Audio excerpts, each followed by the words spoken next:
পৃথিবীর সৃষ্টির একেবারে প্রথম দিকের কথা। তখন এখানে কোনো জীবজন্তু, পশু পাখি বা কীটপতঙ্গ কিছুই ছিল না। সমস্ত দুনিয়ায় বাস করত শুধু জিনেরা।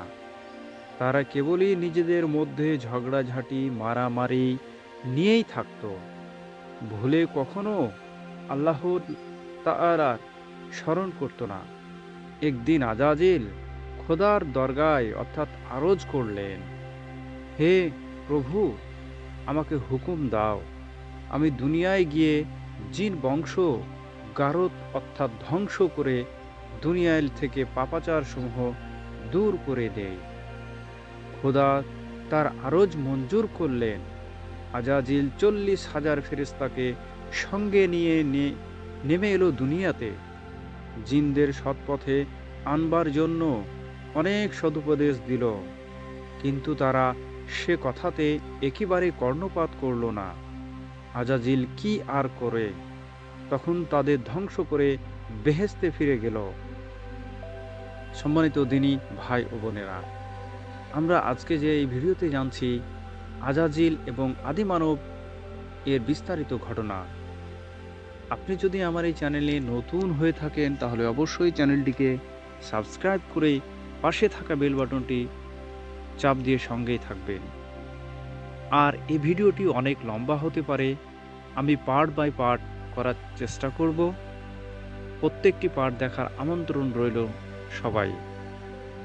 তো এদিকে জিনের দল নিশ্চিহ্ন হওয়ায় দুনিয়া খালি পড়ে রইল। দোজক অর্থাৎ নরক সব সদ্য 7টা। তার মধ্যে যে দোজকে দুনিয়ার সবচেয়ে বেশি গুনাহগারদের অর্থাৎ পাপীদের রাখা হয়, তার নাম হচ্ছে সিজ্জিন।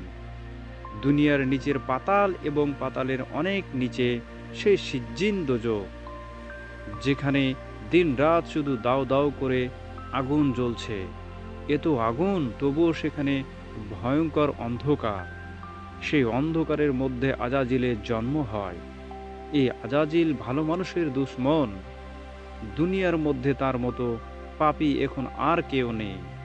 সে শুধু নিজেই পাপ করে না, প্রলোভন দ্বারা সকলকে পাপের পথে নিয়ে যায়। কিন্তু চিরকাল সে এমন ছিল না। তার মতো ধার্মিক এবং সৎ ফেরেশতাও অবধি হতে পারেনি। সত্যি সত্যি একদিন সে সকল ফেরেশতাদের সর্দার ছিল। খোদার নিকট তার মর্তবা অর্থাৎ মর্যাদার জন্য সব ফেরেশতাদের চেয়ে অনেক বেশি ছিল।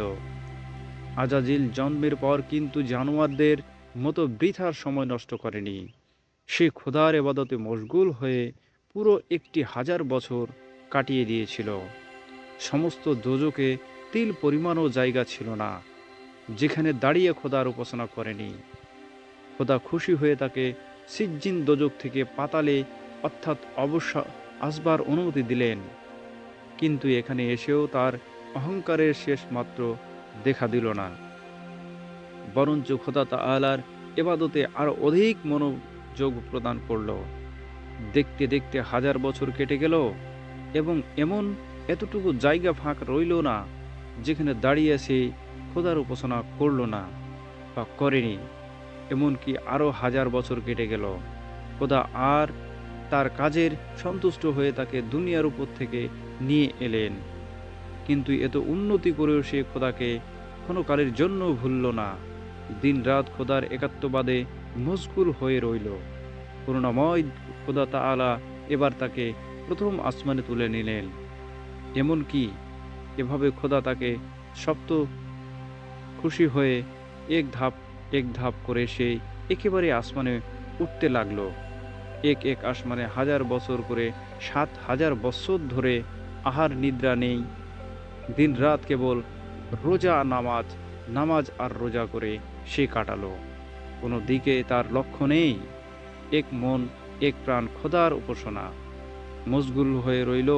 খোদা তার উপরে খুশি হয়ে দোজখে নাপাক অপবিত্র জানোয়ারদেরকে বেহেশতে আসবার অনুমতি দিলেন।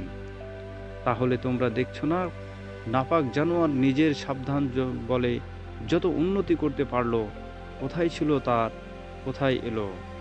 বেহেশতে এসে তার মনে এতটুকু দেমাগ বা এতটুকু অহংকার দেখা দিল না। বেহেশতগণ যখন হাসি খুশি ছিল এবং আমোদ প্রমোদরত থাকত, তখন আজাজিল খোদার একাত্মবাদের মগ্ন হয়ে থাকত।